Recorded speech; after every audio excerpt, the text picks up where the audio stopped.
નમસ્તે, હું સોલંકી કૌશા. મને વાંચનનો ખૂબ જ શોખ હોવાથી હું અવારનવાર લાઇબ્રેરીમાં આવતી રહી છું. વિઝ્યુલાઇઝેશન વિશે આજે હું તમને મારો રિવ્યૂ કહીશ. વિઝ્યુલાઇઝેશન ડૉક્ટર જીતેન્દ્ર અઢિયા અને રાજીવ ભલાણી દ્વારા લખાયેલી બુક છે, જેમાં વિઝ્યુલાઇઝેશનના 5 સ્ટેપ આપેલા છે. વિઝ્યુલાઇઝેશન એટલે સરળ ભાષામાં ઇમેજિનેશન. ઇમેજિનેશન એટલે કે તમે જે વિચારો છો તે. વિઝ્યુલાઇઝેશનમાં સૌથી મહત્વનો ભાગ અર્ધજાગ્રત મનનો છે. કે અર્ધજાગ્રત મનને તમે જે ફોટા, ચિત્રો કે વિચાર આપો છો તે તેને સાચા માની અને તેને હકીકતમાં બદલે છે. જેમ કે તમારી મનમાં બનેલી ઘટના હકીકતમાં બનાવે છે. તે 1-2 દિવસમાં નથી થતું, પરંતુ લાંબા કાળે તે સત્ય બને છે. જેમ કે આમાં ડૉક્ટર રાજીવ ભલાણીની એક કહાની આપેલી છે. એમાં એવું આપેલું છે કે ડૉક્ટર રાજીવ ભલાણીને મોં ઉપર એકવાર મસા થયા હતા.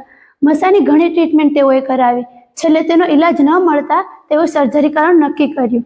સર્જરીના 1-2 અઠવાડિયા પહેલા તેઓ તેમના એક ફોટોગ્રાફર મિત્રને ત્યાં ગયા.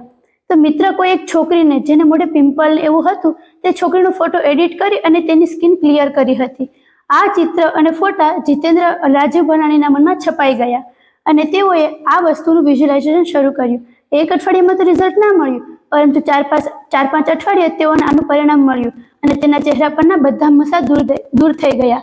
આ બુક આમ તો એવા લોકોને ખાસ વાંચવી જોઈએ કે જેમને સતત ટેન્શન રહે છે, ભવિષ્યની ચિંતા રહે છે, કે જેઓ પોતાના બિઝનેસમાં કે કામમાં સફળતા પ્રાપ્ત નથી કરી શકતા અને જેઓ ટેન્શનમાં રહે છે તેઓને આ બુક ખાસ વાંચવી જોઈએ.